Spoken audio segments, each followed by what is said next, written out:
శ్లోకం అందరూ కలిసి చదవండి. 45 కదా ఏమన్నా 45ఏనా? సుదర్శన అయిపోయింది.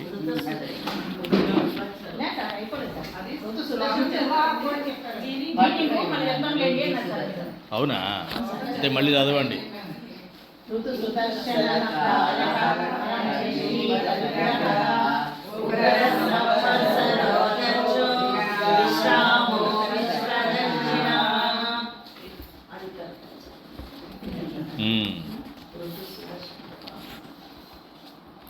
మునుపటి శ్లోకంలో విష్ణు భగవానుడు అంటే పరమాత్మ వైకుంఠం నుండి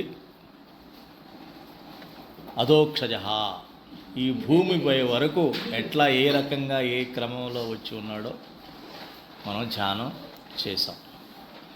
వైకుంఠ పురుష ప్రాణ ప్రాణద ప్రణవ పృథు హిరణ్యగర్భ శత్రుఘ్నో వ్యాప్తో వాయు అధోక్షజ. ఈ రకంగా ఆయన రకరకాలుగా ప్రాణంగా, పంచభూతాలుగా, ప్రణవంగా, ఈ భూమిగా, భూమిలో సంపదలుగా, హిరణ్య గర్భుడు అంటే సంపదలుగా, శత్రుఘ్నుగా అంటే శత్రువులు కూడా జయించగలిగేట స్తోమతున్న వాళ్ళలాగా, వ్యాప్తి చెంది వాయువులాగా, పంచవాయువులు ఉన్నాయి కదా పంచప్రాణాలు, ఆ రకంగా అధోక్షజ. ఈ రకంగా ధ్యానిస్తే మనకి భగవంతుడి యొక్క క్రమం తెలుస్తుంది. ఈ సృష్టిలో ఎక్కడ భగవంతుడు లేని ప్లేస్ అంటూ మనకి కనిపించదు. ఇప్పటివరకు పోయిన శ్లోకంలో మనం మాట్లాడుకున్నది చైతన్యము, జడము. ప్రాణం అంటే ఏంటి? చైతన్యం కాదు, జడమే. జడముకి చైతన్యానికి ముడి వేసేది ప్రాణం. హృదయ గ్రంథి అంటారు. హృదయ గ్రంథి అంటారు. ప్రాణం ముడేస్తుంది. ఈ భౌతిక శరీరాన్ని, ఆత్మని ముడివేసేది ప్రాణం. దాన్నే హృదయ గ్రంథి అని అంటారు. ఆ రెండు విషయాలు తెలుసుకున్నాం, ఆ రకంగా ధ్యానించాం. అంటే ఒక చోటు, ఒక ప్లేసు, అందులో వచ్చిన మార్పులు, ఏదైతే చోటుగా ఉందో, ఏదైతే దేని కారణం చేత అయితే మారుతూ ఉందో, ఆ రకంగా మనం భగవంతుడిని ధ్యానించాం. ఇప్పుడు ఇంకొకటి ఉంది భగవంతుడిది. అదేమిటి? కాలం. కాలం కూడా భగవంతుడి అది. మనకు అది కనపడదు, కానీ దాన్ని మన మార్పుల ద్వారా మాత్రమే గ్రహిస్తాం. సృష్టిలో కనబడే వివిధ మార్పుల ద్వారానే మనం దాన్ని గ్రహిస్తాం తప్ప అది ప్రత్యక్షంగా మనకి కనిపించదు. అందుకే పరమాత్మను మనం ఏమంటాం? గుణాతీతుడు, కాలాతీతుడు. ఈ రెండిటికి అతీతమైన వాడు. గుణాలు ఎందులో ఉంటాయి? త్రిగుణాత్మకం అని ఎవరన్నారు? త్రిగుణాత్మకం. త్రిగుణాత్మకం ఎందులో ఉంది? ప్రకృతి. ప్రకృతి అనే త్రిగుణం. అసలు ఈ సృష్టి ఎలా మొదలైంది అనుకున్నాం? ఈ గుణాలలో లయమైనప్పుడు సృష్టి అంతా సమస్థితిలో ఉంటుంది. ఎటువంటి డిస్టర్బెన్సు ఉండదు. ఎప్పుడైతే పరమాత్మ సృష్టి ఆరంభం మొదలుపెట్టాలని సంకల్పించాడో, ఆ సంకల్పంతో ప్రకృతిలో ఈ 3 గుణాల్లో మార్పు రావడం ప్రారంభమవుతుంది. ఏమిటా 3 గుణాలు? సత్వ, రజో, తమో గుణాలు. ఈ మూడిట్లో ఎప్పుడైతే మార్పు రావడం, కదలిక మొదలైందో, మార్పు మొదలైందో, ఆ రకంగా మనకి సృష్టి గుణాలన్నీ కూడా మనలో వచ్చేస్తాయి. ఈ గుణాల యొక్క కలయిక, ప్రకోపం కావచ్చు, వాటి యొక్క ఇది కావచ్చు, అదే మన యొక్క సృష్టి నడుస్తూ ఉంటుంది. అది ఆ స్థితిని దాటితే తప్ప మనం పరమాత్మను దర్శించే యోగ్యం మనకి ఉండదు. అది శ్రీకృష్ణ పరమాత్మ 2వ అధ్యాయంలోనే చెప్పేశాడు. దానికి ఇంకో పేరేమిటి? ఒక జీవుడు ఆ స్థితికి వెళ్ళాలని ఏమంటారు? స్థిత ప్రజ్ఞత అంటారు. దాన్ని నా ఊహకు అందదు కదండి. గుణాతీత స్థితి అంటే ఎలా ఉంటుంది అని నేను అడగలేదు, శ్రీకృష్ణ పరమాత్మే అడిగాడు. సరే యోగి యోగి గుణాతీతుడు గుణాతీతుడు అంటున్నావు, ఎట్లా ఉంటాడాయా అని అడిగాడు. కదా. గుణాలు చెప్పు, అప్పుడు కదా నేను గుర్తించేది. తప్పిపోయాడు అన్నవాడి యొక్క పుట్టుమచ్చలు, వాడి యొక్క రంగు ఏమిటి, ఎత్తు ఏమిటి అన్నీ చెప్తే నువ్వు గుర్తిస్తాం. అట్లా నువ్వేదో ఇందాక గురించి చెప్తానే ఉన్నావు, గుణాతీత స్థితి అంటున్నావు, స్థిత ప్రచిత అంటున్నావు, ఏమిటో అంటున్నావు, ఎట్లా ఉంటాడు వాడు. అప్పుడు చెప్పాడు కదా, సమస్థితి, శీతోష్ణ స్థితిలోను, మాన అవమానాల్లోనూ, ఇందులోనూ కూడా సమానమైన స్థితి. ఆ స్థితిని ఏమంటారు? గుణాతీత స్థితి. ఆ స్థితికి వెళ్ళితే తప్ప పరమాత్మ మనకి దర్శనం కాదు కదా. రెండవది కాలాతీత స్థితి. కాలాతీత స్థితి. ఇప్పుడు ఆ కాలంలో ఎలా ఉంటాడో పరమాత్మ ఈ శ్లోకంలో మనకి ఎలా ధ్యానించాలి, కాలంగా ఆయన ఎలా ధ్యానించాలన్న విషయం మనకి ఈ శ్లోకంలో అర్థమవుతుంది. ఋతువు అంటే మార్పు. ఎన్ని మార్పు? ఒక సంవత్సరం అన్నది ఒక యూనిట్గా తీసుకుంటాం. ఆ ఋతువులు, ప్రతి ఋతువులోనూ ప్రకృతిలో మార్పులు కనబడుతూ ఉంటాయి. వాటికి అధిపతి ఎవరు? పరమాత్ముడు. కాబట్టి మన చుట్టూ ఉన్న కాలంలో ఎటువంటి మార్పులు వచ్చినా దీనికి అధిపతి పరమాత్మే అనుకొని మనం ధ్యానించిన నాడు మనకి ఋతువుల వలన ఎటువంటి ఇబ్బంది కలగదు. ఉదాహరణకి ఇదేమిటి? చాతుర్మాసం వర్ష ఋతువులో వస్తుంది. వర్ష ఋతువులో చాతుర్మాసంలో భగవంతుడు యోగ నిద్రలో ఉంటాడు. ఎప్పుడైతే పరమాత్మ యోగ నిద్రలో ఉంటాడో దేవతలందరూ విచిత్రంగా ప్రవర్తిస్తారు. వారికి యజమాని అధిపతి అన్నవాడు దగ్గరలో లేడు, నిద్రపోతున్నాడని తెలియంగానే వాళ్ళ ప్రవర్తనలో విపరీతమైన మార్పులు వస్తాయి. అప్పుడు ఋతువులో మనకి అనుకూలం కానటువంటి విషయాలు ఎన్నో జరుగుతూ ఉంటాయి. అందుకని మనం ఈ సమయంలో దీనికి అధిపతి అయిన వాడు ఎవరు? పరమాత్మ. ఆయన నిద్రపోతున్నాడంటే మళ్ళీ బండ నిద్రపోతాడు, అన్నీ మర్చిపోయి యోగ నిద్రలో ఉంటాడు. అన్నీ తెలుస్తాయి కానీ యాక్షన్ తీసుకోడు. సరైన టైం వచ్చినప్పుడు యాక్షన్ తీసుకుంటాడు. ఇది టెస్టింగ్ టైం భక్తులకి. నిజంగా నా భక్తులు ఎవరు? అంతే కదా. మన ఇంటి తాళాలు ఎవరికి ఇస్తాం? మనం ఉన్నా లేకపోయినా మనం ఉన్నట్టుగానే వాళ్ళు ఇంటిని ఎవరైతే పెట్టగలుగుతారో వాళ్ళకి తాళాలు ఇస్తాం. అదే రకంగా ఈయన భక్తులు ఎవరు, భక్తులు కాని వారు ఎవరు అన్న విషయం ఈ యొక్క చాతుర్మాసంలో ఆయనకి తెలుస్తుంది. అందుకే ఆయన చెప్పాడు, మీరు ఈ దేవతల యొక్క వింత చేష్టలకి మీరు బలి కాకుండా ఉండాలంటే నన్ను ఎప్పుడు మీరు జపం చేస్తూ ఉండాలి, నన్నే మీరు ఎప్పుడు తలుచుకుంటూ ఉండాలి. ఎప్పుడైతే ఆయన తలుచుకుంటూ ఉంటామో ఎటువంటి శక్తులు మన మీదకి రావు. దీనికి మీకంతా అర్థమయ్యే భాషలో చెప్పాలంటే నిన్న మన హనుమాన్ చాలీసా చదువుకున్నాం వారి ఇంట్లో. హనుమంతుడి పేరు చెప్తే ఏం జరుగుతుంది? విజయం వస్తుంది, పీడ పోతుంది, ఎటువంటి పిశాచాలు భూతాలు వాటి యొక్క ఇది రాదు, భయం పోతుంది, ధైర్యం వస్తుంది. ఏమిటి? ఒక నామం జపంతోనే. అది కూడా ఎవరి నామం చెప్పించాం? ఆంజనేయ స్వామి అంటే ఎవరు? భక్తుడు అంతే. భక్తుడి పేరు తలిస్తేనే అంత మహిమ ఉంటే డైరెక్ట్గా పరమాత్మనే తలుచుకుంటే, అందుకనే భక్తుడు ఎక్కడ ఉంటాడు? ఎక్కడ నా పరమాత్మ జపం జరుగుతుంటే అక్కడే ఉంటాడు. అదే హనుమంతుడు మనం ఏం చెప్పుకుంటాం? ఆంజనేయ స్వామిని ఎక్కడ రాముడు జపం జరుగుతుందో అక్కడ ఖచ్చితంగా ఆయన కూర్చొని ఉంటాడు. మరి మనం ఈ యొక్క చాతుర్మాసంలో పరమాత్మ గురించే మాట్లాడుకునే సత్సంగంలో మన పరమాత్మ ఉంటాడా? ఉండడా? ఉంటాడు.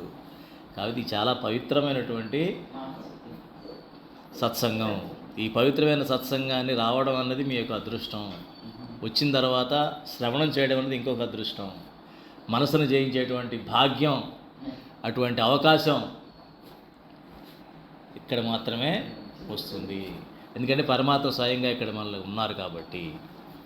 కాబట్టి ఆ కాలంగా మొదలు పెడితే ఋతుహు అంటే ఋతువులకి అధిపతి అయిన వాడిగా ధ్యానించాలి. తర్వాత సుదర్శన అంటే సుదర్శన చక్రం అంటే ఏంటి? సుదర్శనం, సుదర్శనం మంచి దర్శనం కలిగేలాగా. మంచి దర్శనం అంటే ఏంటి?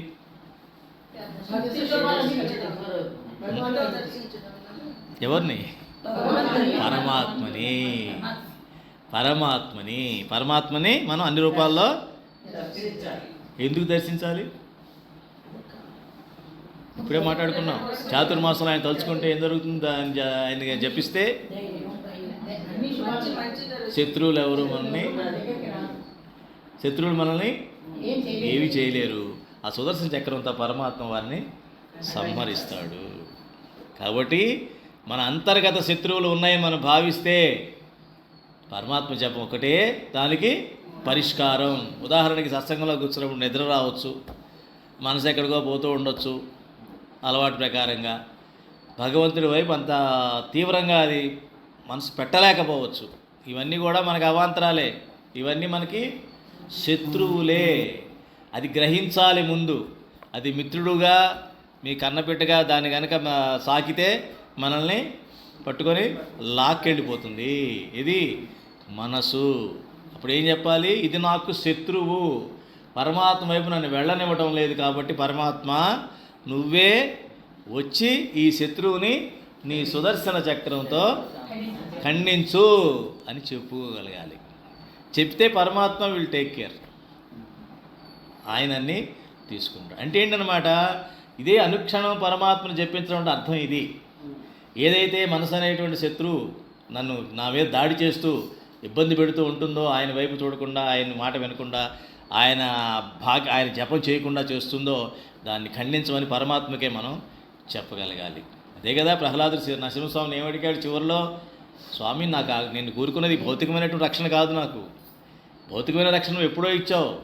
నన్ను పాముల మధ్య పడేస్తే పూలదండలు అయిపోయాయి, నాకు ఎనుగులు చేసి తొక్కిస్తే ఏదో దూది మన బొమ్మ సాఫ్ట్ ఏదో మన టెడ్డీ బేర్ ఏదో తొక్కినట్టుగా అనిపించింది నాకు. పిల్లలు చూసారా, టెడ్డీ బేర్ బొమ్మలు పెట్టుకుని కూర్చుంటారు, మెత్తగా ఉంటాయి, అట్లా అనిపించింది. మంటల్లో పడేస్తే ఎటువంటి ఎఫెక్టు లేదు. ఇవన్నీ పంచభౌతికాలు నన్ను కాపాడుతూనే ఉన్నావు కదా, అది కాదు నాకు కావాల్సింది. నా అంతర్గతంగా ఉన్నటువంటి 5 శత్రువులని జయించాలి. వాటిని చంపు, వాటి నుంచి నన్ను రక్షించు అని కోరుకున్నాడు చివరిలో నరసింహస్వామిని కూడా. చూడండి, అంటే పరమాత్మ ఏ రూపంలోనూ వచ్చేస్తాడు. అక్కడ ఎందుకు వచ్చాడంటే భక్తుడికి ఎవరన్నా ఇబ్బంది కలిగిస్తే వారిని భగవంతుడు క్షమించడు. భక్తుడికి ఏమన్నా ప్రాబ్లం వస్తే పరమాత్మ ఇప్పుడు కూడా క్షమించడు.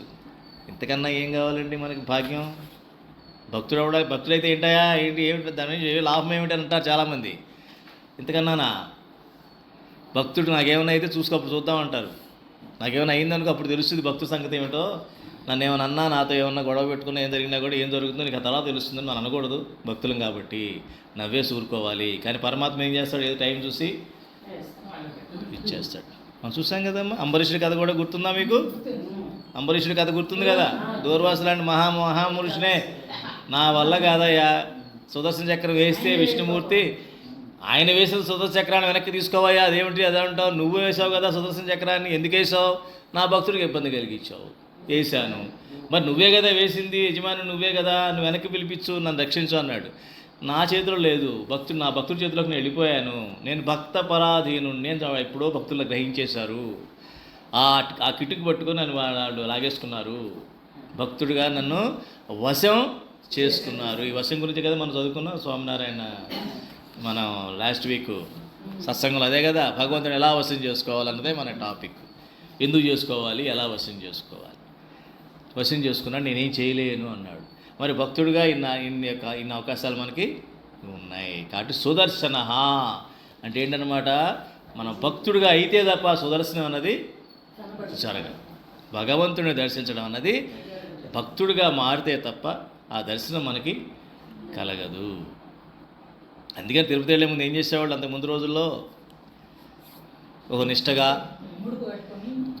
అని విడుపు కట్టుకునే కాకుండా ఇంట్లో కూడా ఒక్కసారి సంకల్పం చెప్పుకొని తిరుపతికి వెళతాను అని ముడుపు కట్టారు అంటే ఇక అప్పటి నుంచి నా ఇక ఉపవాసాలు నాన్ వెజిటేరియన్ తినకపోవడము ఒక పద్ధతి. ఇక ఇంట్లో ఇల్లు శుభ్రంగా ఉండడం, రోజు పూజ చేయడం, దీపారాధన చేయడం, ఇవన్నీ చేసుకొని గడ్డం అలా పెంచేసుకొని, జుట్టు అలా పెంచేసుకొని ముడుపు తీసుకొని వెళ్ళి అక్కడ ఎన్ని అర్పించేసేసి మళ్ళీ ఇంటికి వచ్చి దీపారాధన చేసి అప్పుడు భోజనాలు పెట్టి ఊళ్ళో వాళ్ళందరికీ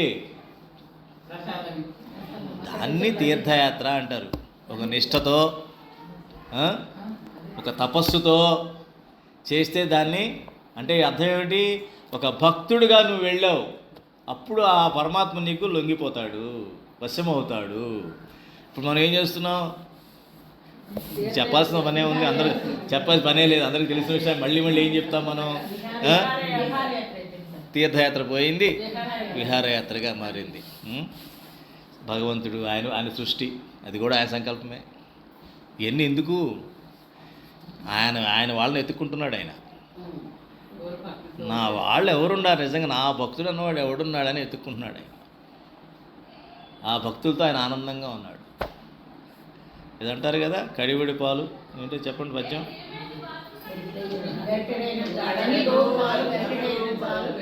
కరము పాలు, కడివడైననేమి కరము పాలు, గరిటైన చాలు గంగిగోవు పాలు.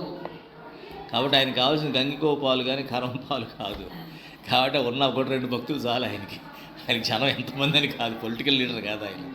ఆయనకి కావాల్సింది ఆయన భావానికి, ఆయన ఆత్మకి దగ్గర ఉన్నటువంటి భక్తుడు.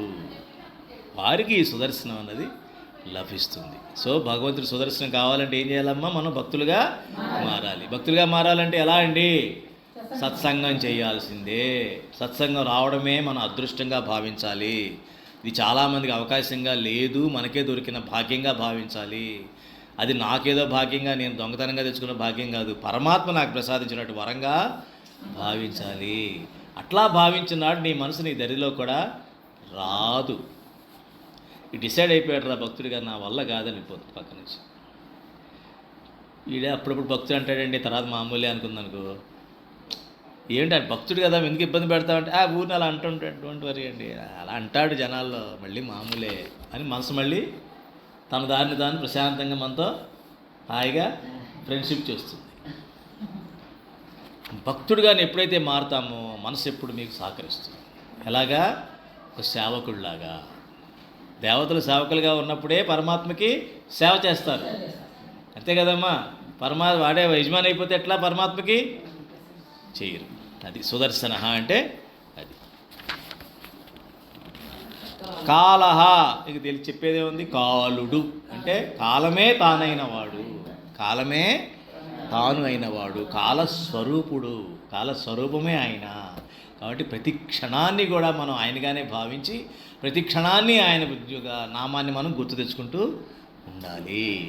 ఎందుకని, కాలమే ఆయన. కాలంలో క్షణాలు ఉన్నాయి, నిమిషాలు ఉన్నాయి, గంటలు ఉన్నాయి, రోజులు ఉన్నాయి, ఇలా ఇదే కదా కాలం యొక్క స్కేలు. అన్నీ వస్తాయి దాన్ని బట్టి.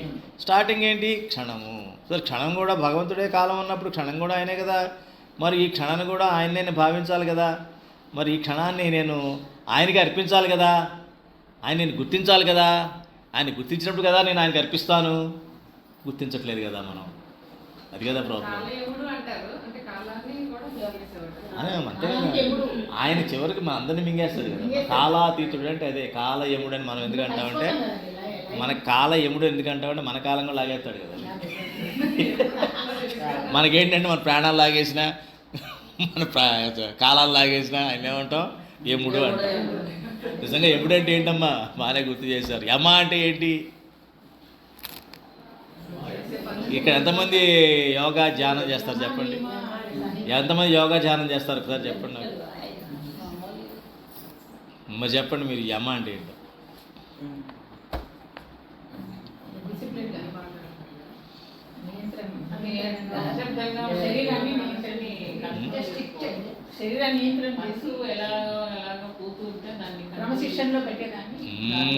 యమ నియమాలు. నియమాలు పాటిస్తూ యమ మనస్సుని నియంత్రించడం. యమ ఎవరైతే ఆ నియమాలు పాటించరో వాళ్ళకి ఎవరు వస్తాడు? యముడు వస్తాడు. ఎవరు నియమాలు పాటించట్లేదో వారికి ఫస్ట్ కనిపించేది ఎవడమ్మా? యముడు కనిపిస్తాడు. అదే యముడు భక్తుడికి ఎలా కనిపిస్తాడు? విష్ణు భక్తుడిగా కనిపిస్తాడు. చనిపోయేటప్పుడు పార్షదులు అంటారు, విష్ణు పార్షదులు అంటారు. చక్కగా విష్ణు దూతలుగా దైవదూతలుగా కనిపిస్తాడు. అదే యముడు మంచి చిలుకు వస్త్రాలతో, పట్టు వస్త్రాలతో, శంకు చక్రాలతో చక్కగా విష్ణు మాదిరిగా వచ్చి హాయిగా చేయి పట్టుకుని అట్లా తీసుకెళ్తాడు. అదే ఈ నియమాలు పాటించిన వాడు. ఆ దేవుడితో పనే ఉందండి, పోయాక చూద్దామండి, పోయాక చూడడానికి ఏముండదు. ఇక అప్పుడు ఈ క్యాండిడేట్ వస్తాడు. ఇదేంటి ఈడెట్ వచ్చాడు దారిలో, కంటే నువ్వు కోరుకున్నదే. నేను కోరుకోలేదే. నువ్వు కోరుకోలే, కానీ ఆ బండి ఎక్కావు. నువ్వు తెలుసో తెలియకో ఆ ట్రైన్ ఎక్కావు. ఏ ట్రైను? అండమాన్ వెళ్ళే ట్రైన్ ఎక్కావు. మరి అండమాన్ ఎక్కే ట్రైన్ అమెరికాలో వెళ్తుంది, అండమానే వెళ్తుంది. అదేంటంటే సకల సౌకర్యాలు అన్ని సౌకర్యాలు పెట్టారు, కానీ తర్వాత నిన్నేం చేస్తారు? అండమాన్లో దించుతారు. ఈ నియమాలన్నీ పాటించకపోతే బోర్డు సౌకర్యాలు ఉన్నాయి కదండి, హాయిగా ప్రశాంతంగా ఉంది, బాడీ అంత ఎంజాయ్ చేసిందండి. ఏంటండి ఇది? అవి పెడతారు నాయన. అది నిజంగా అది ఎక్స్ప్రెస్ ఎలా ఉంటుందండి? అండమాన్ ఎక్స్ప్రెస్ స్వర్గంలా ఉంటుంది నీకు. కానీ ఎక్కడ దించుతాడు తీసుకెళ్ళి? కనీసం కట్టుకున్న బట్టలు కూడా ఇవ్వడు. అయ్యా నా సూట్ కేసు, నీ సూట్ కేసు ఎంటర్ అయిపోయింది, ఏదన్నా ఇక్కడ ఎంజాయ్ చేసావు, నీ పని అయిపోయింది, దిగు అంటాడు. ఇదేంటి సార్ ఇక్కడ ఏం ఉండదు, అంతే ఇల్లు. మరి వాడు భక్తుడు అన్నాడు ఎక్కడ పోయినా వాడు ఇలాడు, వాడు ఫ్లైట్లో వెళ్ళిపోయాడు. వాడు వేరే ఉంటుంది. పుష్పక విమానం వచ్చింది, విమానం పట్టుకెళ్ళిపోయింది వాడిని. అవునా? వాడు ఏం చేయలేదు కదా, అసలు ఇప్పుడు హ్యాపీగా ఉండేవాడు కాదు, ఎప్పుడేవాడు దేవుడు భజన అంటూ ఉండేవాడు. మరి అందుకని విమానం ఎక్కాడు. మరి నేనండి, నువ్వు ఎంజాయ్ చేసావు కదా ట్రైన్లో, దిగి ఇక్కడ. నీకు దీని లక్ష్యం ఇది. చూడండి మనం ఎంత అజాగ్రత్త పడిపోయాం. అప్రమత్తగా లేకపోతే మనిషి జన్మ ఉన్నది జాగ్రత్త జాగ్రత్త జాగ్రత్త జాగ్రత్త జాగ్రత్త జాగ్రత్త అని ప్రతిక్షణం చెప్తూ ఉంటారు. అంటే జాగరూకత అని అర్థం. యాక్చువల్గా జాగ్రత్త అంటే జాగరూకతతో ఉండు. ఇటువంటి జాగరూకత భగవంతుడి దారి తప్పించే ప్రతి క్షణం ఉంటుంది నీకు. నువ్వు చాలా అప్రమత్తంగా వెళ్ళాలి, జీవించాలి. అందుకే నీకు మనిషి జన్మ ఇవ్వబడింది సుమా. నువ్వు మెరుపులకి వాటికి వీటికి వెళ్ళిపోమా అటు ఇటు, అదంతా మాయా, భ్రమ. మాయ అంటే అర్థం ఏంటమ్మా? భ్రమ. భ్రమింపజేస్తుంది నిన్ను. ఆ భ్రమలో పడ్డావంటే నువ్వు అగ్నిలో పడినా దీప పురుగులా కాలిపోతావు, ఆ మినుగుడు పురుగులాగా కాలిపోతావని చెప్పడం జరుగుతుంది. పరమేష్టి అంటే సృష్టి అనే మహాయజ్ఞ స్వరూపమైన వాడు. ఈ సృష్టి అన్నది ఏంటమ్మా? ఒక యజ్ఞం. యజ్ఞం అంటే త్యాగం. యజ్ఞం అంటే త్యాగం. ఆ త్యాగం మనం చెయ్యాలి. మనిషి జన్మ ఎత్తిన తర్వాత మనకి ఎన్ని యజ్ఞాలు ఉన్నాయి చేయాలని నిర్దేశించబడింది? పంచయజ్ఞాలు చేయాలి. ఆ పంచయజ్ఞాలు చేయడానికే మనల్ని ఈ మనిషి జన్మగా పుట్టించడం జరిగింది. ఆ పంచయజ్ఞాలు చేయకపోతే మనకి ఈ మానవ జన్మ యొక్క కృతార్థత కానీ, సార్థకత కానీ, దీనికి సంబంధించినటువంటి ఫలితం కానీ మనకి అందదు. ఇది పరమాత్మను ఎలా భావించాలి మనం? ఈ సృష్టి అనేటువంటి మహాయజ్ఞాన్ని స్వరూపమే ఆయన. అంటే ఏంటి? అందులో ఒకటి ఇంకోటి తినేస్తుంది, ఇంకో దాన్ని తినేస్తుంది, ఇంకో దాన్ని తినేస్తుంది. అట్లాగే మనం సేవ చేస్తున్నప్పుడు మనం కూడా మనం అర్పించుకుంటాం. అంటే ఏంటి? త్యాగం చేస్తూనే ఉంటుంది ప్రతిదీ. ఇందులో ప్రతిదీ ఒక జీవి ఇంకో జీవికి త్యాగం చేస్తూనే ఉంటుంది. ప్రకృతి మన కోసం త్యాగం చేస్తూనే ఉంటుంది. దాన్నే యజ్ఞము అంటారు. గుర్తుపెట్టుకోండి. అంటే ఏంటనమాట? మనం ఏ పని చేస్తున్నా అందులో త్యాగం చేయట్లేదు అంటే నేను యజ్ఞం చేయటం లేదు. అందుకే మన పాత రోజులు ఏం చేసేవాళ్ళు పెద్దవాళ్ళు? భోజనం చేసే ముందు ఒక ముద్ద పక్కన పెట్టడం. మరి ఈ జిల్లాలో అందులో ఈస్ట్ గోదావరి జిల్లాలో అయితే ఉండేది, అది అన్ని చోట్ల ఉండే ఉంటుంది. కృష్ణా జిల్లాలో పెట్టేవాళ్ళం కాదు, అది తెలుసుకుందాం. పెట్టారా? మొత్తానికి ఎక్కడికి అలవాటు అది పెడితే పక్క పెట్టి అది మళ్ళీ బయటికి పెట్టి పక్షుల కాడికి పెట్టేవాళ్ళం కదా. ఎందుకు? యజ్ఞం, త్యాగం. అది త్యాగం. అది నేను చేయట్లేదు అంటే నేను పాపాన్ని తెచ్చుకుంటున్నాను అర్థం. సో నేను చేసే ప్రతి పనిలోనూ త్యాగం ఉండాలి. త్యాగం లేదు అంటే యజ్ఞం చేయనట్లే. యజ్ఞం చేయకపోతే నేను దాని యొక్క ఫలితాన్ని, దుష్ఫలితాన్ని అనుభవిస్తామని దాని అర్థం అన్నమాట. అది కాబట్టి సృష్టి అనే యజ్ఞంలో ఆయన భాగంగా ఆయనే అనుకుంటూ అంటే అర్థం ఏమిటి? నేను చేసే త్యాగమే ఆయన, నేను చేసే యజ్ఞమే ఆయన అన్నప్పుడు నాకు త్యాగం చేయడానికి భయం కానీ బెంగ కానీ ఉండవు. ఉంటాయా? త్యాగం యజ్ఞమే ఆయన అన్నప్పుడు నేను త్యాగం చేయాలి, దానం చేయాలి, ధర్మం చేయాలి, వైరాగ్యంగా ఉండాలి, దేనికి ఎక్కువగా మనం అటాచ్ అవ్వకూడదు. ఇవన్నీ కూడా మనం పెట్టుకోవాలి. అది అలాగే పరిగ్రహ గ్రహింపబడునది. అంటే ఏంటనమాట? గ్రహించడం అన్నది కూడా మంచి లక్షణం అమ్మ. ఒక రకంగా చెప్పాలంటే మనం ఇంకొక వ్యక్తి కానీ ఇంకెవరితో అన్నా మనం వ్యవహారం నడిపినప్పుడు అది గ్రహింపు అంటామా? అది ఒక వ్యవహారం, ఒక లాభం కోసమో ఏదో లోపల ఒక ఎజెండా ఉంటుంది, లోపల ఏదో మనసులో ఏదో లక్ష్యం ఉంటుంది, దానికి అనుకూలంగా చేసే పనులు ఇవన్నీ కూడా. అవి గ్రహించడం అన్నది రాదు. ఇప్పుడు నేను ప్రవచనం చెప్తున్నాను, మీరు శ్రవణం చేస్తున్నారు, అది గ్రహింపు. ఎందుకని అంటే ఇందులో వ్యవహారం ఏమి లేదు, లాభ నష్టాలు ఏమీ లేవు. అంటే అది ఆత్మకు సంబంధించిన విషయం. గ్రహింపు అన్నది ఆత్మకు సంబంధించినట్టు విషయం, అది పరమాత్మే. అందుకని పరమాత్మను ఏం కోరుకోవాలి? పరమాత్మ నీ శక్తిలో ఒకటి గ్రహింపు శక్తిని నాకు ఇవ్వు. గ్రహింపు శక్తి ఎప్పుడైతే నాకు ఉంటుందో అందువల్ల వచ్చే లాభ నష్టాలు ఆలోచిస్తూ గ్రహించను, పరమాత్మగా నేను గ్రహిస్తాను. కాబట్టి ఆయన మనకి అందుబాటులో ఉంటారు. సో గ్రహించడం అనేది కూడా ఒక భగవంతుడి యొక్క శక్తి. ఉగ్రహ, తీవ్రమైన వాడు. చూసారా, ఒక్కోసారి తీవ్ర స్థాయికి చేరుకుంటుంది ఏదన్నా సరే. ఏమిటి మన దగ్గర తీవ్ర స్థాయికి చేరుకునేది? గొడవలు. మనుషుల్లో తీవ్ర స్థాయికి చేరే ఏమిటండి? పోట్లాటలు, వాదము, వివాదము. ఇక ఒకటేమిటిలే, అన్ని తీవ్ర స్థాయిలో తారాస్థాయి చేరాయని పేపర్లో రాస్తాడు వాడు. ఈ తీవ్ర స్థాయి, తారాస్థాయి అన్నీ మన గొడవల్లో ఉన్నాం. కానీ యాక్చువల్గా ఏం చేయాలి? తపస్సులో ఉండాలి. తీవ్రస్థాయి ఎందులో ఉండాలి? తపస్సులో ఉండాలి. భగవంతుడి యొక్క సంబంధించిన అన్ని అంశాల్లో ఉండాలి. తపస్సు అంటే ఏమిటి? నియమాల్లో ఉండాలి. మొట్టమొదటి తపస్సు మనకేంటి? యమ నియమాల్లో ఉండాలి. అంటే ఏంటి? సత్యమే పలకాలి, అపరిగ్రహం చేయకూడదు. అంటే ఎవరు ఏ వస్తువుని మనం నాది కాని వస్తువు దేన్ని కూడా నేను ఆశించకూడదు, దొంగిలించకూడదు. అట్లాగే మనం శుభ్రంగా ఉండాలి, ఎక్కడ మురికిగా ఉండకూడదు, పూర్తి శుభ్రతని పాటించాలి. ఇవన్నీ కూడా యమ నియమాల కింద వస్తాయి. ఈ యమ నియమాలన్నీ చేస్తున్నప్పుడు ఒక తపస్సులాగా తీవ్రమైన తపస్సు చేయాలి. అందుకనే హిందువులకు ఉన్నటువంటి అదృష్టం మిగతా వాళ్ళకి లేదు అని ఎందుకు అనుకోవాలంటే, మనకి ప్రతిరోజు కూడా నియమాలు ఉన్నాయి. అమావాస్య, సూర్యోదయం దగ్గర నుంచి పడుకునేంత వరకు నియమాలు ఉన్నాయి. అట్లాగే పొద్దున్న ఇప్పుడు లేవాలో నియమం ఉంది, లేచిన తర్వాత ఏం చేయాలో నియమం ఉంది.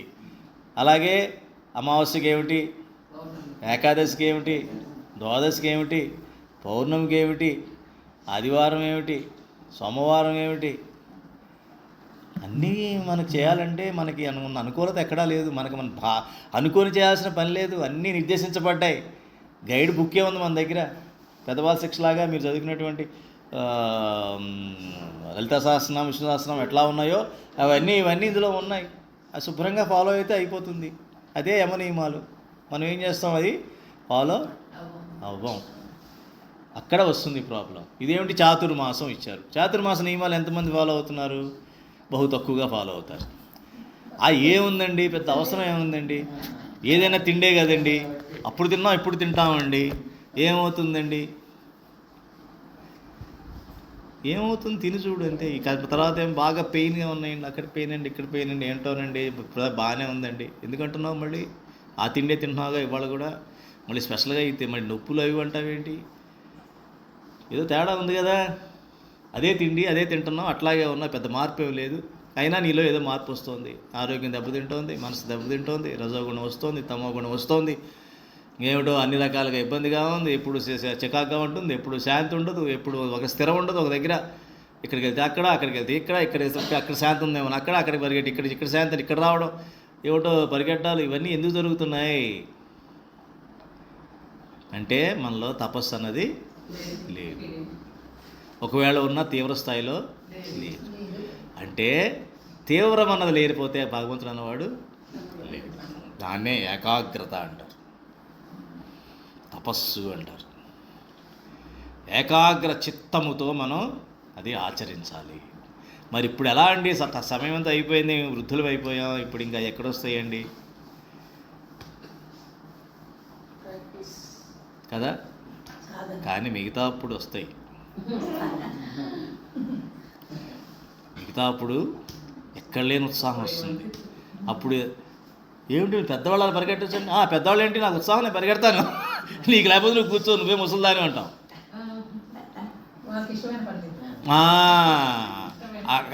తక్కువ వయసు ఉన్న వాళ్ళు కూడా పక్కకు తోసేసి, నీకు ఇష్టం లేదు, నువ్వు అప్పుడే ముసలిదాని అయిపోయావు, మేము చూడు ఇలాగే ఉండాలి, పరిగెట్టాలి.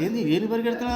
ఆడ ఆశ్చర్యంగా చూస్తారు, ఏమిటి వీడి వయసు ఏంటి, వీడి పరుగులు ఏంటి, అసలు వీడి దేనికి పరిగెడుతుంది, అసలు అది సమంజసమేనా, అసలు అది పరిగెట్టాల్సి నేను కదా, ఈవిడ పరిగెడుతుంది ఏంటి అని ఆవిడ ఆశ్చర్యంగా చూస్తుంటారు పిల్లలు. కాబట్టి అది ఎక్స్క్యూజ్ కాదు. నాకు వయసు అన్నది ఎక్స్క్యూజ్ కానే కాదు. మిగతా వాటిలో తగ్గించుకో. ఎక్కడ నాకు తమ్మగుణం వస్తుందో అక్కడ తగ్గించుకో. భగవంతుడు ఏం చెప్పాడు అది చెయ్యి. తీవ్రస్థాయిలో చేయకపోయినా చేయగల తీవ్రస్థాయిలో ఏముంది? మంత్రజపం చేయొచ్చుగా తీవ్రస్థాయిలో. శక్తి సహకరించకపోతే ఇప్పుడు 11 సాష్టాంగ నమస్కారాలు చేయాలండి. ఇప్పుడు చాతుర్మాసంలో రోజు 3 చేస్తే ఇవాళ ఇప్పుడు ఎంత చేయాలి? కనీసం 11 మినిమం పెంచుకుంటూ వెళ్ళాలి. 2 దగ్గర నుంచి పెంచుకుంటూ అంటే మగాళ్ళు అయితే సాష్టాంగం చేయాలి, లేడీస్ అయితే పంచాంగ ప్రమాణం చేయాలి. అవి పెంచుకుంటూ వెళ్ళాలి. చాతుర్మాసంలో తీవ్ర స్థాయిలో చేయాలి తపస్సు. అది చేయలేమండి, కరెక్ట్, అది ఒప్పుకుంటా. మరి మంత్రజపం ఎప్పుడు 100 సార్లు చేసామనుకో, ఈసారి ఎంత చేయాలి? 150 సార్లు అన్నా చెయ్యాలి. అది చేయడానికి అభ్యంతరం ఉందా వయసుకి? అలా మంత్రం జపం చేస్తూ ఎదురొస్తే పడుకో. ఎందుకని? నిద్రపోతే మంచి నిద్ర పడుతుంది, యోగ నిద్ర వచ్చేస్తుంది మనకి. యోగ నిద్ర అంటే ఏంటి? పరమాత్మ సన్నిధికి వెళ్ళిపోతాం మనం, పరమాత్మ సన్నిధిలోకి చేరుకుంటాం. అంతకన్నా భాగ్యం ఏముందమ్మా? ఉందా ఏమన్నా? లేదు. అంటే నేను చెప్తున్నది ఏంటంటే, ఎందుకు తీవ్రంగా చెప్తానంటే, ఈ రకంగా మీరు అర్థం చేసుకుంటారని కొంచెం విపులంగా నేను చెప్పడానికి ప్రయత్నిస్తున్నాను. అర్థమైందా? తీవ్రత అన్నది భగవంతుని విషయంలో మీరు గమనించాలి. అందుకని మనిషిగా మనసు అనేది మనల్ని ఇబ్బంది పెడుతుంటుందనే విషయం భగవంతుడు తెలుసు. కాబట్టి మనకి క్రమానుసారంగా కొన్ని నియమాలంటూ ఇచ్చాడు. ప్రతి క్షణం వీళ్ళని తీవ్రంగా ఉండలేరు. కాబట్టి ఎందుకంటే వీళ్ళు రకరకాల గృహస్థాశ్రమాల్లో కొంతమంది ఉంటారు, కొంతమంది రకరకాలటువంటి అవస్థల్లో ఉంటారు. అందరికీ అన్నీ సాధ్యం కాకపోవచ్చు అని, అన్ని వేళలా సాధ్యం కాకపోవచ్చు అని మనకి నియమానుసారంగా కొన్ని నియమాలు మనకి ఇవ్వడం జరిగింది. ఆ నియమాలని తూచా తప్పకుండా మనం పాటించాలి. అది భగవంతుడు చూస్తాడు. ఆయన యోగ నిద్రలో ఉన్నప్పుడు వీళ్ళు ఎంతవరకు నియమాలు పాటిస్తున్నారు. ఎక్కువ నియమాలు ఇప్పుడే వస్తాయి. ఆ నియమాలు కూడా మధ్యలో ఏం పెడతాడు భగవంతుడు? పండగలు కూడా ఎక్కువ ఈ టైంలోనే వస్తాయి. ఈ మరీ తపస్సు అని ఇబ్బంది పడకుండా భగవంతుడు ఆయన్ని చేసేటువంటి పూజలు కూడా ఈ సీజన్లో కూడా పెట్టాడు. ఇంకంతకన్నా బాధ ఏముందండి? 4 రోజులు ఉపవాసం చేయ, 5వ రోజు తినేవి బాగా ఫుల్గా పండగ చేసుకొని, ఎవరు వద్దన్నారు? అంటే మనం ఎక్కడ ఇబ్బంది పడతామంటే ఎప్పుడు సంతోషం కావాలి, ఎప్పుడు హ్యాపీనెస్సే కావాలి, ఎప్పుడు బాగుండాలి. ఈ ఋతువులు ఎందుకు వస్తున్నాయి? కాలం కనపట్ల మనకి. ఎప్పుడు చల్లగా వెన్నెలే ఉంటుందా? ఎండ ఎందుకు వస్తుంది మధ్యలో? వెన్నెల బాగుంటుంది. అప్పుడు చంద్రుడు ఒకటే ఉండాలి, సూర్యుడు ఉండొద్దు. మరి ఎందుకున్నాడు? అలాగే మనకి అన్నీ ఉంటాయి, జీవితం అన్నాక అన్నీ ఉంటాయి. అన్నిటినీ కూడా సమాన భావంతో మనం చూడాలి. చూడడం అన్న దాంట్లో భగవంతుడిని మనం సలహా, ఆయన యొక్క ఏమనాలి, ఆధారం తీసుకోవాలి, ఆయన తోడు మనం తీసుకోవాలి. దానికే సత్సంగాన్ని ఉపయోగించుకోవాలమ్మా.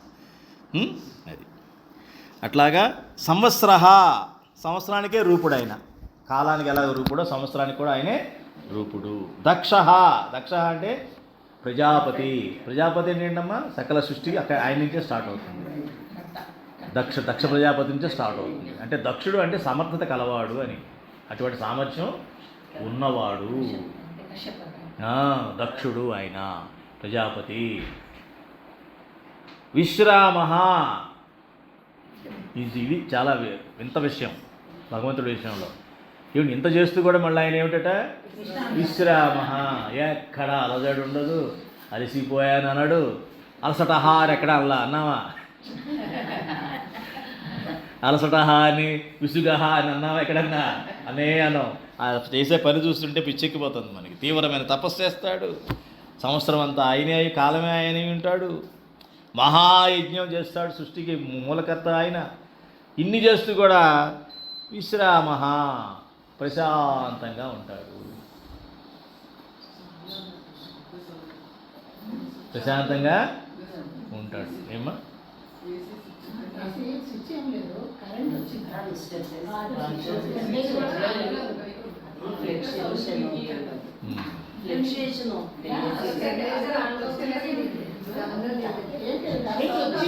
అదే లేదండి, కరెంట్ వచ్చి వెళ్తుంది అంత మించి.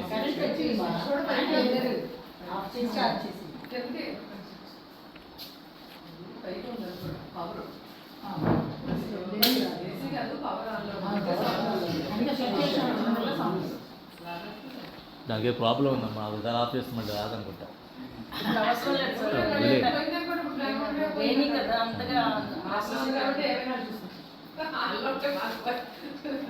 ఓకే. విశ్రామ అంటే ప్రశాంతతో ఉన్నవాడు, అదే ఆయన లక్షణం. ఈ లక్షణాన్ని మనం ఎందుకు అనుకోవాలంటే, నేను ఎంత నేను కాబట్టి బాగా చేస్తున్నానండి, నా వల్ల కావట్లేదండి, నేను కాబట్టి ఇంత చేశానండి అని చెప్పుకోవడం అవకాశం లేదు. భగవంతుడు నీకు ఎంతో చేస్తున్నాడు, కానీ విశ్రామంగా ఉన్నాడు. నువ్వు భగవంతుడు అంశ అయినట్లేదు, నువ్వు కూడా అదే రకంగా ఉండాలి. దీనికి పెద్ద ఉదాహరణ ఏం అక్కర్లేదు. ఇరుసు తెలుసు కదా, చక్రం ఇరుసు ఉంటుంది. మనం చెప్పుకున్నాం, మేరు పర్వతం గురించి చెప్పుకున్నాం. మేరు పర్వతం అలా కాన్స్టెంట్గా ఉంటుంది, ధ్రువుడిలాగా అది ఉంటుంది. దాని చుట్టూ సృష్టి అంతా తిరుగుతూ ఉంటుంది. అలాగే చక్రం ఇరుసు ఉంటుంది కదమ్మా, మన ఎడ్ల బండి కింద చూసేవాళ్ళు, గుర్ర బండ్లు అవన్నీ కూడా, అది కదలదు. అలాగే మన బస్సులు కానీ కార్లు కానీ యాక్సిల్ ఉంటుంది చూసారా, యాక్సిల్ కదలదు, ఈ చక్రం మటుకు తిరుగుతూ ఉంటుంది. సృష్టి అన్నది తిరుగుతూ ఉంటుంది, కానీ పరమాత్మ, అందులో ఉన్న పరమాత్మ ఏమి విశ్రామంగా ఉంటాడనమాట. కాబట్టి మనం కూడా ఏదైనా పని చేస్తున్నప్పుడు అలజడ పడుతున్నామా, ఆందోళన పడుతున్నామా, కంగారు పడుతున్నామా, ఎక్కువగా ఫీల్ అవుతున్నామా దాని గురించి అని గ్రహించి, అవన్నీ మనసుకు సంబంధించిన విషయాలు, నేను పట్టించుకోవాల్సిన లేదు, వాటిని అలా ఉండడానికి వీలు లేదు అని చెప్పి మనం ప్రశాంతంగా ఉండడానికి ప్రయత్నించాలి. ప్రశాంతతో చేసే పనే భగవంతుడు చేసే పని, ఆందోళనతో చేసే పని భగవంతుడు చేసే పని కాదు. హడావుడిగా చేసే పూజ భగవంతుడికి సంబంధించింది కాదు. దేనికి సంబంధించింది ఇది? హడావుడిగా చేసే పని అంతా మనసుకు సంబంధించింది. మనసు అంటే మాయా. కాబట్టి నేను హడావుడిగా, ఆందోళనగా, కంగారుగా చేసే ఇది కూడా భగవంతుడికి సంబంధించింది కాదు. అక్కడ డిసైడ్ అయిపోవచ్చు, కానీ ఏదో చేయాలి కాబట్టి కనీసం మనసుగా తృప్తి, నేను పూజ చేశాను ఇవ్వాలని ఫీలింగ్, లేకపోతే రోజంతా మిగతా పనులు పాడైతాయి. అందుకని పూజ చేశానులే అన్న ఫీలింగ్ కోసం అంతే. కానీ రోజు అదే ఫీలింగ్, అబద్ధ ఫీలింగ్ పనిచేయదు. ఒకరోజు తిన్నాను అనుకోవచ్చు, కానీ తినకుండా కూర్చొని నీరసం రాదా? అక్కడ మాట అబ్బాయి లేదండి, వాళ్ళు ఒక ముద్ద తక్కువ తిన్నానండి, ఎందుకు నీరసంగా ఉంది. ఇప్పుడు ఒక ముద్దగా నీరసం వచ్చేసిందా నీకు? ఒక ముద్ద ఎక్కువ తిన్నాను, నిద్ర వస్తుంది. అన్నిటి ముద్దతోనే, అన్ని దాంతో కనెక్షన్, ఫుడ్తోనే కనెక్షన్. అంటే నేను అనేది ఏంటంటే, మనసుని జాగ్రత్తగా మనం ట్రైనింగ్ ఇచ్చుకోవాలన్నమాట. అది నీ చేతిలోనే ఉంది. మన చేతిలో అంటే పరమాత్మ, మన చేయి పరమాత్మ చేతిలో పెడితే మన మనసు కూడా పరమాత్మ చేతిలోకి వెళ్ళిపోతుంది. అప్పుడు అది చక్కగా మనం చెప్పిన మాట వింటూ ఉంటుంది. ఎందుకని? అప్పుడు ఎలా తెలుస్తుంది వింటుందో లేదో? ఇప్పుడు పాఠం చూస్తూ మేఘాలు చూడకుండా ఉంటే వింటున్నట్టు లెక్క. లేకపోతే వర్షం వచ్చింది, ఇప్పుడు వస్తుందేమో, మళ్ళీ ఏమిటో, ఇక్కడ కూర్చున్న దగ్గర నుంచి మేఘాల మీదకి వెళ్ళిపోతుంది మనసు. అంటే ఆందోళన స్టార్ట్ అయిపోతుంది. ఎక్కడ ఉంటే అక్కడలాగే ఉండగలమ్మా. అది మనసు, అది పరమాత్మ తత్వం. తర్వాత విశ్వదక్షిణ, అది చూడండి, ఇది ఇంపార్టెంట్. విశ్వమే దక్షిణగా కలవాడు. యజ్ఞానికి ఏమి ఇస్తాం? చివరికి దక్షిణ ఇస్తాం. ఈ విశ్వమే దక్షిణగా ఇచ్చేవాడు. దక్షిణ కూడా ఆయనే, దక్షిణ ఆయనే, యజ్ఞం ఆయనే. ఏదైతే యజ్ఞంలో వాడుతున్నాడో దాన్నే దక్షిణగా ఉన్నాడు. అందుకనే ఆయన ఊహించుకోవడం కష్టం. కదలనేవాడు, కదిలేవాడు ఒకేసారి ఊహించుకోవాలి. లేనివాడు, ఉన్నవాడు ఒకేసారి ఊహించుకోవాలి. మన వల్ల కాదు అది. అదేగా ప్రాబ్లం. ఒక పక్కన లేడంటున్నారు, ఒక పక్కన ఉన్నాడంటున్నారు, రెండెట్లా ఊహించుకుంటామండి కదా. ఇటువంటి భావన వచ్చినప్పుడే హిరణ్యకశిపులు లాంటి రాక్షసులు పుడతారు. ఏం చేస్తాడు ఆయన? పగలు కాదు, రాత్రి కాదు, బయట కాదు, లోపల కాదు, ఇట్లా పిచ్చి కండిషన్లు పెడతాం. మన మనసు అంతే. భగవంతుని తప్పించుకోవడం కోసం రకరకాలుగా పెడుతూ ఉంటాం. ఏముంది, ఒక అగ్రతిని సరిపోదండి. ఒక నిమిషం తలుచుకుంటే సరిపోదా? ఒక నిమిషం చాలా తీవ్రంగా చేస్తానండి పూజ. నేను చేసినట్టు ఎవరు చేయరు అసలు. అన్నీ నీకు నువ్వే నేర్చుకుంటున్నావు. ఫలితం ఫుల్గా రావాలి.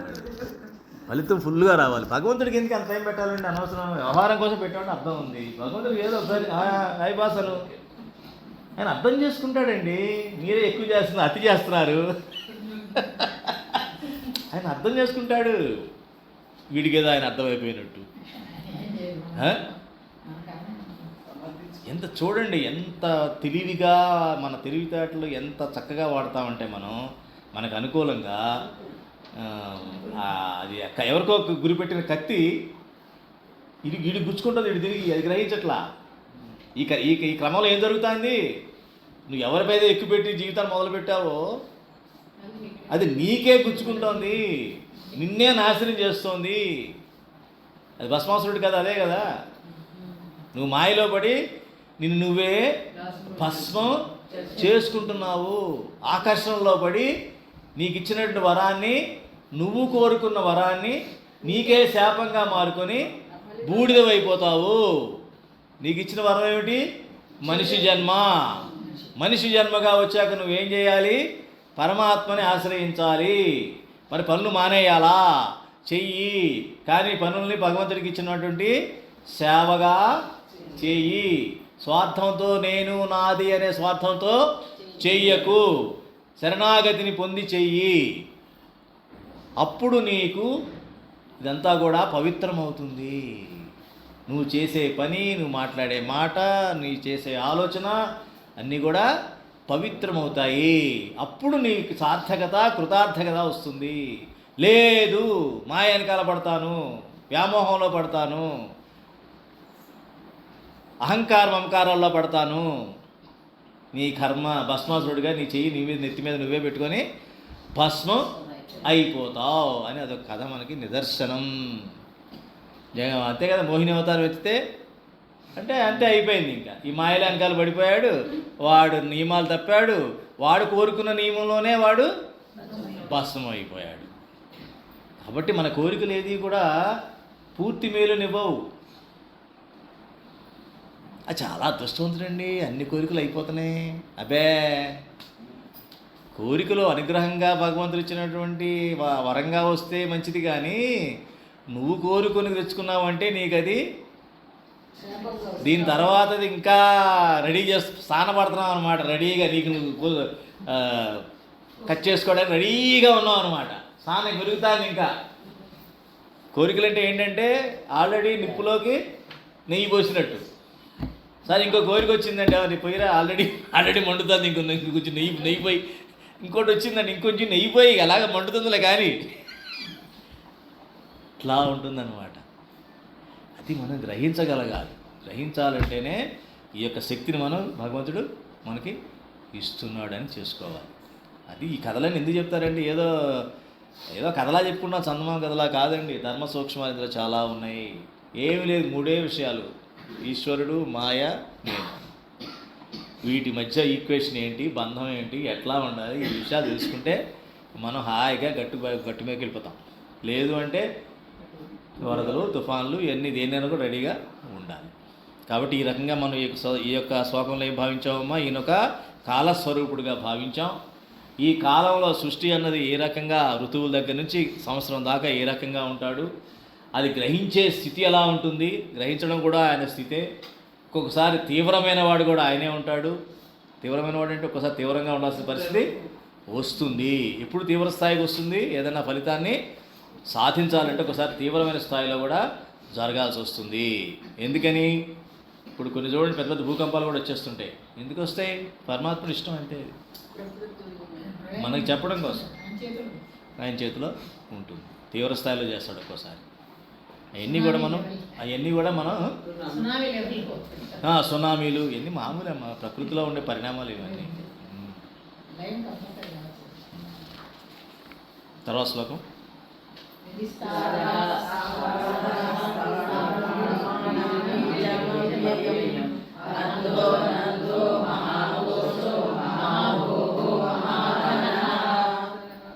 అది ఇప్పుడు సృష్టిగా వచ్చాడు పరమాత్మ, అధోక్షజ వచ్చాడు, చూసాం. కిందటి శ్లోకంలో ఆయన కాలుడు, కాలాతీత స్థితి, కాలులో ఉన్న సంవత్సరము, ఋతువులు, సుదర్శనము, గ్రహించడం ఇవన్నీ మనం తెలుసుకున్నాం. ఇప్పుడు పరమాత్మ సృష్టిగా విచ్చుకున్న దగ్గర నుంచి ఆయన యొక్క స్వభావం ఎలా ఉంటుంది, ఈ సృష్టిలో ఆయన యొక్క స్వభావం ఎలా ఉంటుంది, ఆయన ఉనికి ఎలా ఉంటుంది, ఆయన మనం ఏ రకంగా గ్రహించాలి అనే విషయం ఈ శ్లోకంలో మనకి చెప్పబడింది. విస్తార అంటే విస్తరించి ఉండేవాడు, అంటే వ్యాపించిన వాడి కింద లెక్క. వ్యాపించిన వాడని ఏమంటామంటే జనరల్గా అంతర్యామిగా అంటాం. వ్యాపించడం అంటే అంతర్యామిగా వ్యాపించాడు అంటాం. విస్తారంగా అంటే ఇలా పెరుగుదల కనిపిస్తూ ఉంటుంది కదా, ఆ విస్తారంగా పెరిగిందంటాం.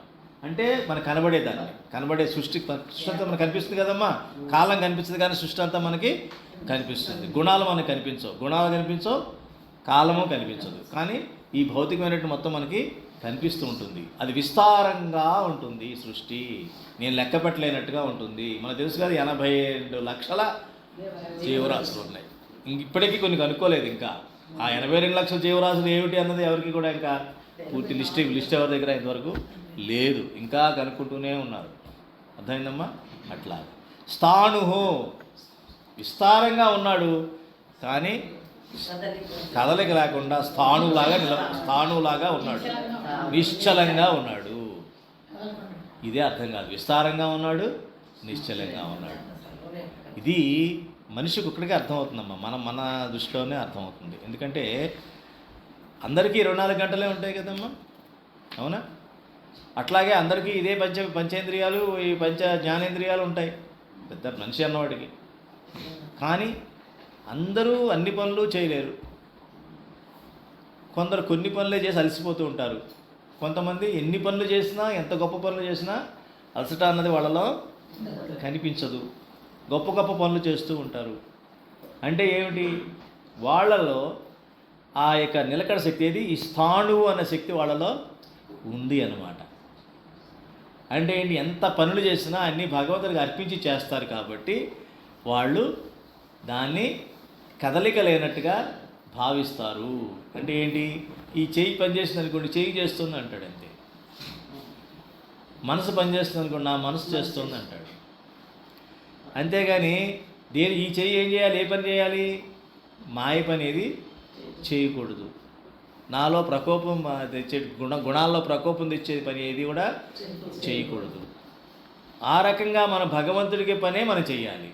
భగవంతుడి యజ్ఞంలో భాగమైన పనే మనం చెయ్యాలి. భగవంతుడి యజ్ఞంలో భాగం మనిషి చేసేవేమిటి?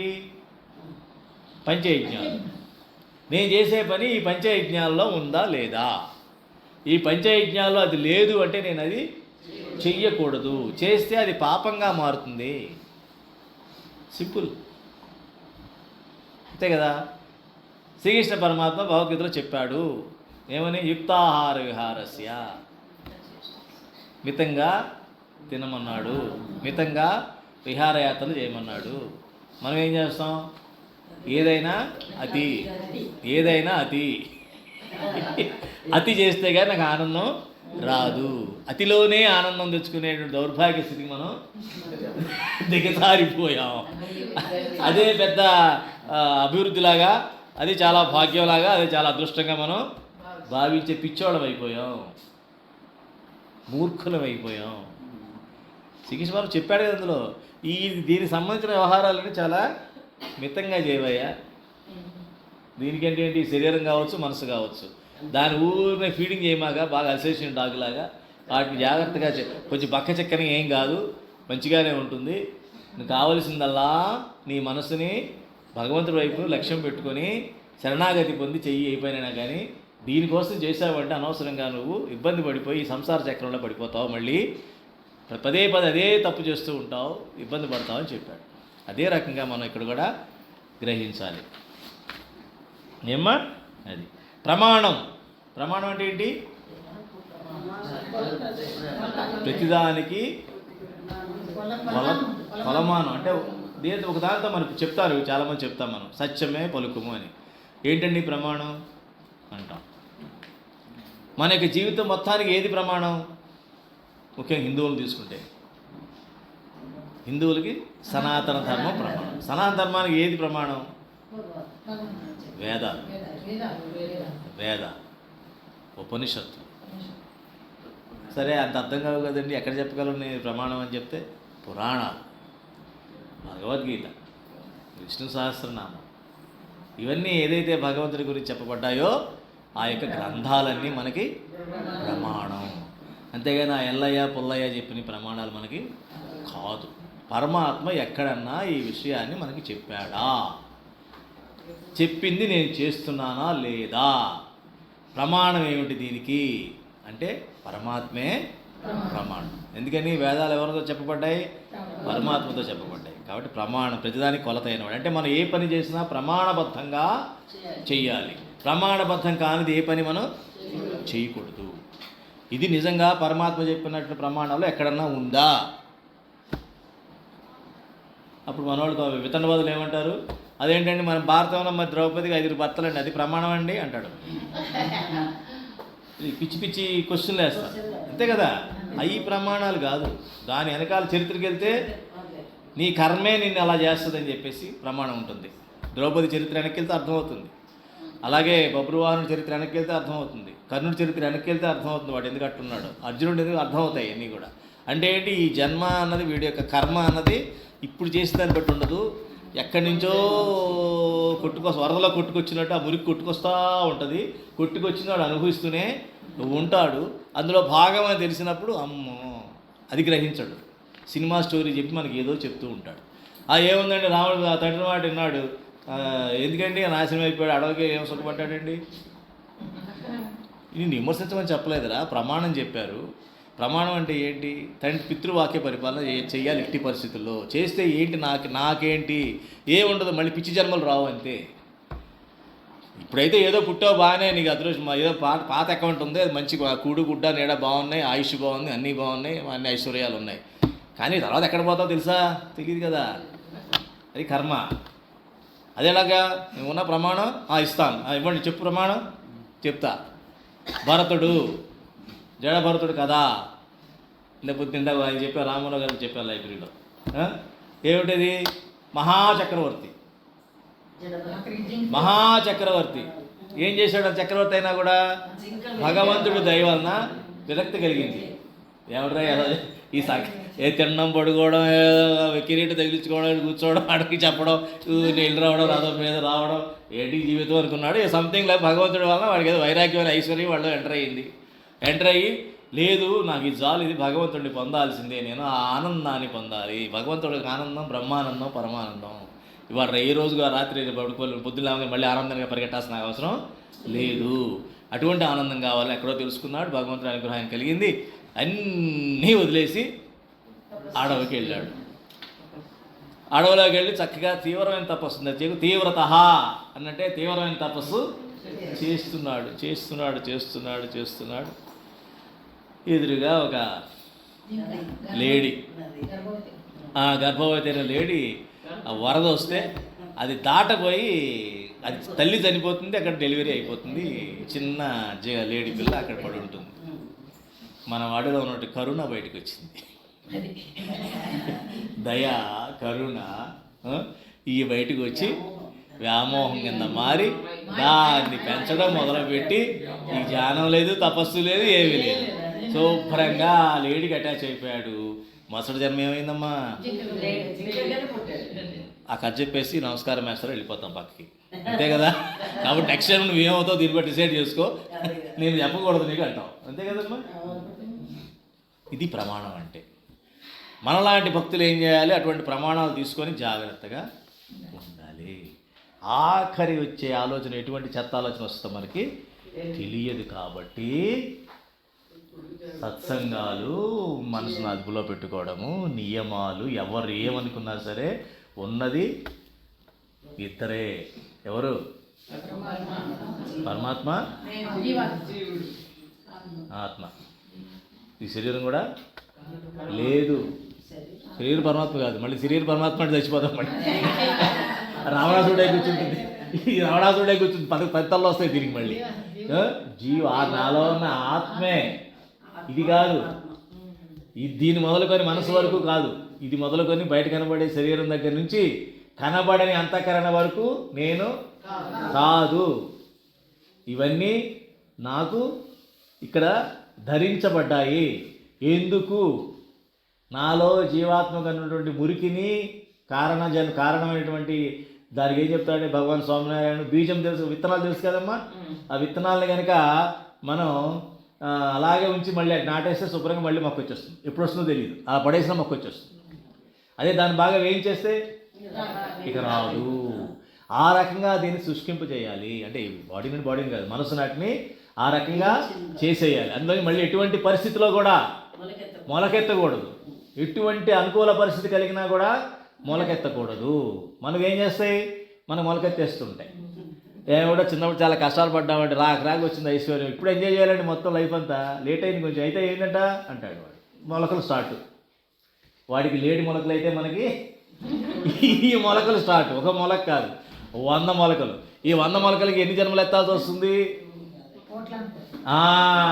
ఎందుకంటే ఒక్కొక్క ఆలోచనకు ఒక్కొక్క జన్మ ఎత్తాలి. మనలో 1 కోటి ఉన్నాయి లోపల.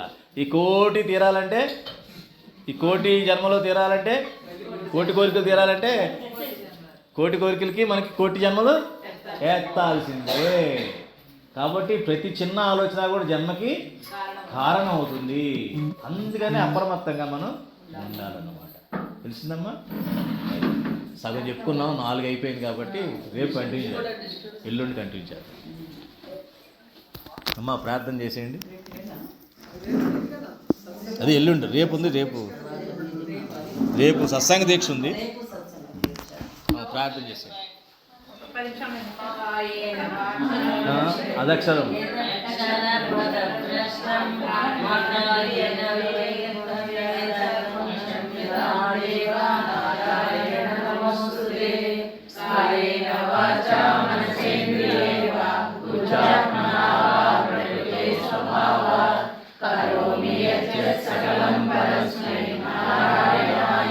సమర్పయామి, నారాయణాయేతి సమర్పయామి. జై శ్రీరామ్, జై శ్రీకృష్ణ, జై స్వామినారాయణ.